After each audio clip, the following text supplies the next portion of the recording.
Hello guys. हाय हर्ष। तो आज हमारे साथ हर्ष है। Hi, how are you? Hi Simran, I'm good. How are you? I am also good and very excited to have this video with you. तो आज के video में हम लोग फ्रंट एंड डेवलपमेंट के बारे में बात करेंगे। And Harsh is having a very good experience of about 3.5 years and is currently working in the Decode company. So yeah, should we start, Harsh? Yeah, sure. I'm ready. या सो हर्ष, मेरा question पहले ऐसा है ना कि हम लोग डीप में जाए उससे पहले कि कई लोगों को पता ही नहीं है फ्रंट एंड में एग्जैक्टली क्या क्या आता है। जैसे think me as that I don't know anything about the front end development. So how to, like if someone want to get into this field and want to grow in this domain, so how they should proceed and what should be their strategy? Okay, so front end development की जब हम बात कर रहे हैं तो we are majorly talking about websites. Okay, so correct. for any websites or what we can say is web application, जो basic से अगर आप start कर रहे हैं तो it will include like HTML with its hypertext markup language, and for styling हम CSS use करते हैं, and then किसी भी web page को बनाया जा सकता है using HTML and CSS. Then उसको interactive करेक्ट। बनाने के लिए हमको चाहिए रहती है जावास्क्रिप्ट। जैसे किसी भी वेब पेज पे किसी बटन पे क्लिक करने पे कुछ एक्टिविटी होना, कोई पॉपअप खुलना, किसी लिंक पे रिडायरेक्ट होना, तो ये सब चीज़ें हैंडल की जा सकती है बाय यूजिंग जावास्क्रिप्ट। तो जावास्क्रिप्ट आप कह सकते हो एक फ्रेमवर्क है, एक प्रोग्रामिंग लैंग्वेज है for web applications. For markup language के लिए एक प्रोग्रामिंग लैंग्वेज है। और अभी मार्केट में एक तो कोर जावास्क्रिप्ट होती है, प्लस मार्केट में जावास्क्रिप्ट की काफ़ी सारी लाइब्रेरीज अवेलेबल है। रिएक्ट जेएस, जैसे मैं रिएक्ट जेएस पे काम करता हूँ पिछले कई सालों से, करेक्ट। और एंगुलर जेएस है, व्यू जेएस है। तो जो कोर चीज़ रहती है अपने वेब डेवलपमेंट में, जावास्क्रिप्ट कह सकते हैं आप उसको। ओके। तो एक्चुअली अभी जैसे जब भी फ्रंट एंड का लोग बोलते हैं ना, तो अभी बिकॉज मार्केट में बहुत ज़्यादा डिमांड है रिएक्ट की, लोग रिएक्ट बहुत ज़्यादा यूज़ कर रहे हैं।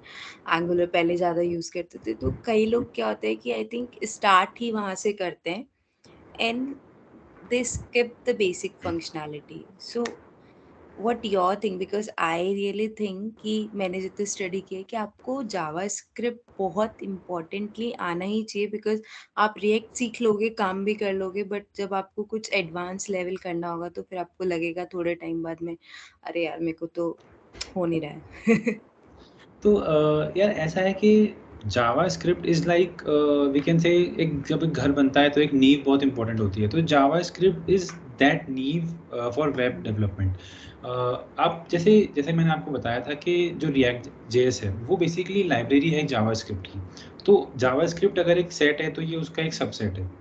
तो जावास्क्रिप्ट से करेक्ट। ही बने कोर कंसेप्ट। यहाँ पे सारे जावास्क्रिप्ट के यूज़ होते हैं। अपन लोग जितने भी फंक्शन यूज़ करते हैं वो सारे जावास्क्रिप्ट के यूज़ करते हैं यहाँ पे।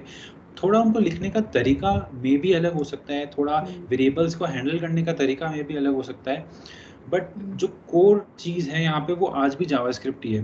तो अगर किसी कोई इंसान अगर जावास्क्रिप्ट के अंदर बिल्कुल परफेक्ट है तो उनको ये एंगुलर जेएस हो, रिएक्ट जेएस हो, व्यू हो, इनमें इनको सीखने में या इनमें काम करने में दिक्कत नहीं होगी, क्योंकि आपके कोर कंसेप्ट क्लियर है। प्लस अगर आप करेक्ट। बैकएंड साइड भी स्विच करना चाहते हो, जैसे बैकएंड के अंदर आजकल नोड जेएस चल रहा है, ठीक है, नेक्स्ट जेएस चलता है अपने पास। तो ये सारे भी क्या है, जेएस के सब्सिडरीज कह सकते हैं इनको आप। तो यहाँ भी करेक्ट। कंसेप्ट जावास्क्रिप्ट के यूज़ होंगे। तो कहने का मतलब है कि अगर आप वेब डेवलपमेंट की बात करते हो, बैकएंड हो चाहे फ्रंट एंड हो, जावास्क्रिप्ट एक कोर बिल्डिंग ब्लॉक है, और ये मेन एरिया है to focus as a beginner. As a beginner also, and I think JavaScript एक ऐसी लैंग्वेज है जो आप बैकएंड में यूज कर रहे हो, इनफैक्ट बैकएंड में भी यूज कर सकते हो बैकएंड हम्म। डेवलपमेंट के लिए। और इनफैक्ट ये है कि पूरे डेवलपमेंट के लिए सबसे ज्यादा जो लैंग्वेज यूज होती है वही जावास्क्रिप्ट होती है, तो हाँ, आई जावास्क्रिप्ट को गेस हम स्किप अभी क्यों सबसे करें? ज़्यादा या फिर फर्स्ट या सेकंड नंबर पे आई गेस यही चल रही है। हाँ, यही चलती है। तो मेरे को भी मेरे ऑडियंस पे ये एम्फसाइज़ करके कि आप जब भी अगर अपनी जर्नी स्टार्ट भी कर रहे हो और आपको लगता है कि आपको रिएक्ट आती है, बट यू शुड लर्न। अगर आप बिगिनर हो और आप बिगिनर स्टेज पे आप डायरेक्टली रिएक्ट लर्न कर रहे हो, दैट इज़ ओके, गुड अगर आप लर्न कर रहे हो। बट आप जावास्क्रिप्ट पे भी अपना फ़ोकस, वो आपके कोर कांसेप्ट्स बहुत स्ट्रॉन्ग होने चाहिए, नहीं तो बाद में प्रॉब्लम आती है। हर्ष, मेरा नेक्स्ट ऐसा था कि हम लोग डिस्कस कर सके कुछ डिफरेंस जो रिएक्ट जेएस हम लोग क्यों नया रिएक्ट जेएस क्यों यूज कर रहे हैं, एंगुलर पहले यूज करते थे तो अभी रिएक्ट जेएस क्यों यूज कर रहे हैं, मतलब क्या थोड़ा सा डिफरेंस, मतलब अगर हम शॉर्ट में बता सकते हैं और अगर फिर हमको लगता है कि बहुत ज्यादा हम इसके बारे में बता सकते हैं तो हम इसमें एक नया वीडियो भी ऐड कर सकते हैं अगर सबको या देखिए रिएक्ट का ऐसा है कि स्केलेबिलिटी पॉइंट ऑफ व्यू से बेटर है, ठीक है। ओके। एंगुलर के अंदर जब अपन लोग कोड लिखते हैं तो उसमें हम्म फंक्शंस अलग फाइल में लिखना जाता है और जो एचटीएमएल पार्ट होता है वो अलग फाइल में लिखा जाता है। तो रिएक्ट जेएस बेसिकली अपने को सब कुछ एक सेम फाइल में जैसे जेएसएक्स की फॉर्म में लिखने को इनेबल करता है। तो यहाँ पे कोड करना कंपैरेटिवली ईजी होता है, प्लस आपको रिस्पॉन्सिवनेस मिल जाती है। वेब में चलाओ, मोबाइल में चलाओ, वेबसाइट बिल्कुल अच्छी तरह से बिहेव करेगी, रिस्पॉन्सिव होगी। हम्म इसी के साथ साथ रिएक्ट जेएस जैसे जेएस अपने को वर्चुअल डॉम की फैसिलिटी देता है, जहाँ पे क्या होता है जब भी अपन वेबसाइट में से मैंने कोई एक्टिविटी परफॉर्म करी है तो उसका जो हम्म रिस्पॉन्स टाइम आएगा, जैसे किसी बटन पे क्लिक करा है और कोई पर्टिकुलर एपीआई कॉल होनी है या फिर कोई पॉपअप खुलना है, तो वो काफ़ी हम्म कम हो जाता है जब अपन वर्चुअल डॉम का इस्तेमाल करते हैं। किसी भी चीज़ को अपडेट करनी है, कोई टेक्स्ट टाइप करना है, फॉर्म फिल करना है, तो वो फास्ट हो जाता है अपने पास वर्चुअल डॉम की हेल्प से। फिर अपने पास काफ़ी सारी लाइब्रेरीज अवेलेबल होती है इनबिल्ट। तो अपने ओके। को अगर कोई वेबसाइट बनानी है तो हम्म स्क्रैच से अगर अपन बनाते हैं बिल्कुल उसको, तो ज़रूरी नहीं है अपने को एक-एक चीज़ अपन बनाएँ, जैसे एक बिल्ड टूल कर टिप रहे हैं बनाएँ, खुद अपन से। एक बटन खुद बनाएँ। अपने पास बहुत सारे लाइब्रेरीज़ है, मटीरियल यूआई होती है, एनटीडी होती है, बूटस्ट्रैप होती है, और भी काफ़ी सारी लाइब्रेरी है जिनको अपन यूज़ कर सकते हैं और उनकी जो इनबिल्ट कंपोनेंट्स है, वो यूज़ करके अपन ईज़िली एक स्केलेबल वेबसाइट बना सकते हैं। ओके, तो वो एक एडेड एडवांटेज है क्योंकि उसमें बहुत सारी चीजें पहले से प्री बिल्ट है जो हम हाँ, लोग यूज काफ़ी कर रहे सारी हैं। लाइब्रेरीज़ अवेलेबल हैं, पैकेजेज़ अवेलेबल हैं, आप इंस्टॉल करें, यूज़ करें, ईज़िली काम हो जाता है। ओके, सो इसीलिए अभी ज्यादा कंपनीज रिएक्ट उस पे लाइब्रेरी पे काम ज्यादा कर रही है विद जावास्क्रिप्ट, राइट? ओके। तो हर्ष, मेरा सेकंड क्वेश्चन ऐसा है, मतलब इसमें भी दो सब पार्ट्स है। अगर हम लोग अपनी जर्नी एज अ फ्रेशर हम लोग अगर फ्रंट एंड डेवलपमेंट में जाना चाहते हैं तो हम लोगों के दिमाग में कई लोगों को फियर है डीएसए के नाम से। बेसिक डीएसए आनी चाहिए, दैट इज ओके, बट किसी किसी को रहता है कि to avoid DSA they want to choose some other field और like in the development itself, और ये भी दिमाग में रहता है कि आप अच्छी प्रोडक्ट बेस्ड कंपनीज में जा सकते हो without DSA in the front end development role as a fresher also and as an experienced also. तो मुझे ऐसा जानना है कि फ्रेशर के लिए ज़्यादा रिक्वायरमेंट है कि नहीं, और एक्सपीरियंस लोगों के लिए कैसे है, मतलब दोनों अलग अलग फैक्टर्स। ओके, तो अगर आप एज़ अ वेब डेवलपर ही कहीं जाते हो, से यू आर अ फ्रेशर, तो अभी आप एक करेक्ट। फ्रेशर हैं, तो जो इंटरव्यूज़ आपके ड्रिवन रहेंगे, वो ज़्यादातर जावास्क्रिप्ट और मान लीजिए रिएक्ट की प्रोफ़ाइल पे काम कर रहे हो, तो वो उस पे बेस्ड रहेंगे। DSA correct. Is a recommended thing, but it is not a mandatory thing. Like आप जैसे जो अपन कॉलेज में जितना पढ़ते हैं, मे बी स्टैक्स के बारे में, क्यूज़ के बारे में, लिंक्ड लिस्ट, तो थोड़ी बहुत नॉलेज अपने को अगर है, तो वो एक प्लस पॉइंट होता है अपने साथ हमेशा ही। कि अगर आप किसी चीज़ को थोड़ा कोड लिख रहे हो मान लो, तो उसको अगर आपको वो चीज़ आती है डीएसएस के साथ करनी, तो आप उसको थोड़ा ऑप्टिमाइज़ तरीके से कर सकते हो। But it correct. Is a recommended thing, but it is not the only requirement. ऐसा नहीं है कि मुझे भाई डीएसए नहीं आती तो मैं फ्रंट एंड डेवलपर बन ही नहीं सकता। आपके जो कोर कांसेप्ट है जो यहाँ पे चाहिए रहेंगे, अपने को चाहिए जावास्क्रिप्ट। अगर आप रिएक्ट जेएस, एंगुलर जेएस इन लाइब्रेरीज़ पे काम करते हैं, तो कोर आपकी जावास्क्रिप्ट है यहाँ पे, कोर डीएसए नहीं है। But DSA is a in fact plus. मतलब इट्स लाइक कि आपको डीएसए कॉम्पिटिटिव कोडिंग, आपको डीएसए आना ठीक है बट आपको कॉम्पिटिटिव कोडिंग आए, that is not required in front end development, right, as much it is required ये इन बैक एंड। एक्चुअली देखिए डिपेंड करता है कंपनी टू कंपनी भी। अगर आप कुछ चुनिंदा प्रोडक्ट बेस्ड कंपनी उठा लेते हैं, जिनके स्क्रीनिंग राउंड में ही आपको इस तरह के क्वेश्चन पूछे जाते हैं, कोडिंग राउंड होते हैं, जो हैकर अर्थ, हैकर रैंक इनके लिंक्स के थ्रू कोडिंग करवाते हैं, तो वहाँ आपके जो कोडिंग होता है, उस कोडिंग क्वेश्चन के अंदर टेस्ट केसेस तो पास करने ही होते हैं, साथ ही साथ आपको जो time complexity and space complexity है उसका भी ध्यान रखना पड़ता है।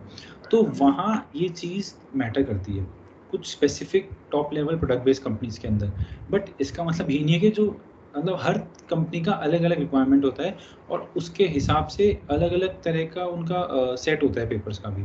जैसे कई कंपनीज में इंटरव्यूज होते हैं, कोडिंग राउंड होते हैं, कोडिंग राउंड नहीं भी होते मे बी, बट जो टॉप लेवल कंपनी होती है उनमें स्क्रीनिंग इस तरह से होती है। तो हाँ, अगर आप बिल्कुल आपकी ड्रीम जॉब के हिसाब से प्रिपेयर कर रहे हो, then yes it is required, DSA is needed. But like ऐसा नहीं है कि इसके बिना आप चालू ही नहीं कर सकते। मतलब ये भी कर सकते हो ना, like you start your journey then meanwhile you prepare for the things as well. And then for experience, what happens? Like if a person is having 4 to 5 years of experience, and then he tries to apply at some very good product-based companies or good startups, then also DSA is, matlab, a screening round happen, because I think after some experience, no, if they are getting into some specific profile, like for fresher, it happens like they are judging you and at every point, like you can't, it's not possible like that you will be getting an front end role only, right? But when you are after having a certain years of experience in such good product based companies, if you're Mhm. applying for a certain role like front end development, then to that much DSA is required, or screening round happens. Actually DSA का ऐसा रहता है कि screening round तो होते हैं product companies के Yeah. अंदर। Maybe DSA company to company भी वेरी करेगा। आप पेटीएम, Hmm. उबर, ओला इनमें देखोगे तो जो स्क्रीनिंग राउंड होता है उसमें चाहिए रहती है डीएसए। ठीक है? Hmm. और कुछ कंपनीज आजकल जनरली कोडिंग राउंड को एज ए स्क्रीनिंग राउंड रखते हैं। तो Hmm. जैसे अगर हाई लेवल पे जाते हैं तो जैसे लाइक 3-4 साल के बाद कोई भी बंदा फुल स्टैक बनना चाहता है। अगर फ्रंट एंड में है तो बैक Yeah. एंड में भी जाना चाहते हैं। बैक एंड में yes DSA is required, Required. क्योंकि Yeah. बैकएंड के अंदर जब डेटा हैंडल करना होता है, बहुत सारा डेटा बहुत ही कम टाइम में आपको क्लाइंट सर्वर साइड से क्लाइंट साइड पे भेजना है, तो उसको एक ऑप्टिमाइज्ड तरीके से भेजने के लिए डीएसए इज़ रिक्वायर्ड। तो if we are talking about a full stack role, then I would say yes. But अगर सिर्फ फ्रंट एंड की बात हो रही है, तो वो डिपेंड करेगा company to company. Okay. Correct. So DSA is required. Yeah, kind of. DSA is like it's a kind of optimization thing, na. So it is it's a plus, I would say. Yeah. सो हर्ष, मतलब मेरे को लगता है मैंने जितना study किया है, एक बहुत बड़ा मिथ है लोगों के दिमाग में कि फ्रंट एंड डेवलपर की सैलरी कम होती है, उसका स्कोप कम है as compare to back end development. मेरे लिए मिथ है, मैं ये चाहती हूँ because you are working on a front end development, did you ever think in the moment or realize that no, I think that I would have been paid more as a back end developer as compared to front end? Actually ऐसा कुछ नहीं है market में। Both things are equally important. किसी भी web application को आप देखोगे तो 50-50 कंट्रीब्यूशन रहेगा, फ्रंट एंड का भी, बैक Correct. एंड का भी। अगर मान लो यूआई ही मेरा अट्रैक्टिव नहीं है, अच्छा नहीं दिखने में, या फिर वेबसाइट मेरी बहुत से स्लो चल रही है, या फिर मैं क्लिक कहीं कर रहा Responsive हूँ, कोई नहीं है। कुछ और रहा है, रिस्पॉन्सिव नहीं है, तो चाहे बैक एंड कितना भी अच्छा हो, उससे फ़र्क नहीं पड़ेगा। ठीक है? तो Correct. यूआई पे भी फ़ोकस उतना ही रहेगा, क्योंकि सा बंदे को तो यूआई दिख रही है ना। If I am a customer, तो मैं तो एक वेबसाइट देख के क्या देख पा रहा हूँ? मेरे को थोड़ी पता चल रहा है कि अट्रैक्शन तो वहां से, बिजनेस हाँ, स्टार्टिंग पॉइंट, फर्स्ट पॉइंट हाँ, तो वहां से अट्रैक्शन है। बोले या फिर एक डिसेंट सी भी जो आएगी वो फ्रंट एंड से ही आएगी ना। लाइक बैक एंड होगा, अच्छा है, I agree, but front end भी इक्वली इम्पोर्टेंट है। तो सैलरी पॉइंट तो I don't think it's true. Like salary front end developer की भी होती है, सही होती है, मतलब इक्वल अपॉर्चुनिटीज़ हैं मार्केट में दोनों की, तो it's not an issue. Correct. अभी तो आई थिंक यूआई इतना मतलब इतना ग्रो कर चुका है। पहले तो हम लोग जब खुद वेबसाइट देखते थे, हम लोग बैक करते थे, वापस से अपन को सेम उस पे आना रहता था, तो पूरा पेज ही रिफ्रेश हो रहा होता था। Like it was taking time, हम लोग कुछ काम भी कर रहे हैं वेबसाइट पे तो बहुत रिस्पॉन्सिव ही बहुत कम होता था, बट अब तो अभी बहुत फटाक से चीजें ओपन होती है एंड हाँ, देन ये सारी प्रोग्रेसिव वही होती है कि इट्स ऑल अबाउट ऑप्टिमाइज़ेशन, कि बैक एंड है। पे भी और फ्रंट एंड पे भी। अपने पास फ्रंट एंड पे भी ऑप्टिमाइज़ेशन के बहुत तरीके हैं। जैसे मैं रिएक्ट में काम करता हूँ, तो रिएक्ट बेसिकली एक सिंगल पेज वेब एप्लीकेशन है। तो जभी भी आप किसी दूसरे पेज पे नेविगेट करेंगे, तो आपका पेज रीलोड कभी नहीं होता, वो ऑलवेज़ नेविगेट करता है। Like we correct, have reload this नहीं। reload icon, तो it never reloads। तो hmm. Because it's a single page application, तो इससे क्या होता है, जो अपना डेटा होता है वो स्टोर्ड रहता है और सेव रहता है। अपन कैश कर सकते हैं उसको, रिडक्स यूज़ करके उसको सेव किया जा सकता है। लोकल स्टोरेज तो है ही ऑप्शन। तो ये सारी चीज़ें वही है, लाइक टाइम के साथ एडवांस्ड होती है। प्लस यूआई की बात करें तो अपने पास बथेरे भर की लाइब्रेरीज़ अवेलेबल है, जहाँ से अपन ऑलरेडी कंपोनेंट्स पिक करके यूज़ कर सकते हैं। तो स्क्रैच से अपने को सब कुछ नहीं बनाना पड़ेगा। बहुत इन्हेंसमेंट हो गई, करेक्ट। लास्ट में हर्ष, अ, आप कुछ ऐड करना चाहोगे, अपना कुछ एक्सपीरियंस शेयर करना चाहोगे जो हमारे ऑडियंस को हेल्प करे, like before wrapping up this session? Okay, so मैं एक बात कहना चाहूँगा लाइक जब इनिशियली जब हम स्टार्ट करते हैं लाइक वेब डेवलपमेंट तो हर बंदे का रहता है कि वो लोग इनिशियल से ही पूरी वेबसाइट बना सके लाइक फ्रंट एंड भी बैक एंड भी, हम्म। ठीक है? तो अच्छी चीज़ है अगर आप ये कर पाते हैं, देयर इज़ नो बुरी बात नहीं है इसमें कुछ भी। लेकिन मेरा तो मानना ये है कि अगर आप एक साथ एक बार में एक ही चीज़ स्टार्टिंग में उठाएँ लाइक इफ सपोज़ करें हम्म। पहले फ्रंट एंड पे फ़ोकस करें। फ्रंट एंड को अपन थोड़ा एक्सपर्टीज़ लेवल तक लेके जाएँ, 3-4 साल में बिल्कुल अपन फ्रंट एंड में महारत हासिल कर लें, देन उसके बाद बैक एंड पे शिफ्ट हुए and then we call ourselves a full stack developer.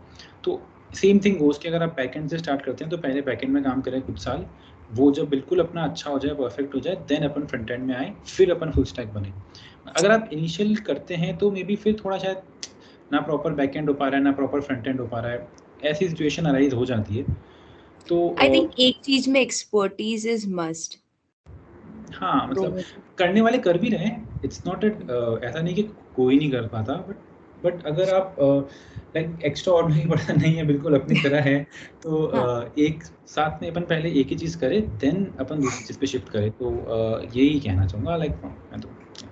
Correct. नहीं, आई ट्रूली बिलीव कि दोनों चीज आधी आधी आए उससे बेटर है कि हम हाँ, लोग उससे बेटर है किसी कि भी। एक चीज़ पहले पूरी आ जाए, देन अपन दूसरी वापस स्टार्ट करें। या हर एक last question, like the basic project हम लोग जो बना सकते हैं, अगर आपने सिर्फ स्टार्ट किया है स्क्रैच से, जैसे मैंने स्टार्ट किया है कल से, एक बेसिक प्रोजेक्ट बना सकूं, कहाँ से मैं स्टार्ट करना चाहिए मुझे?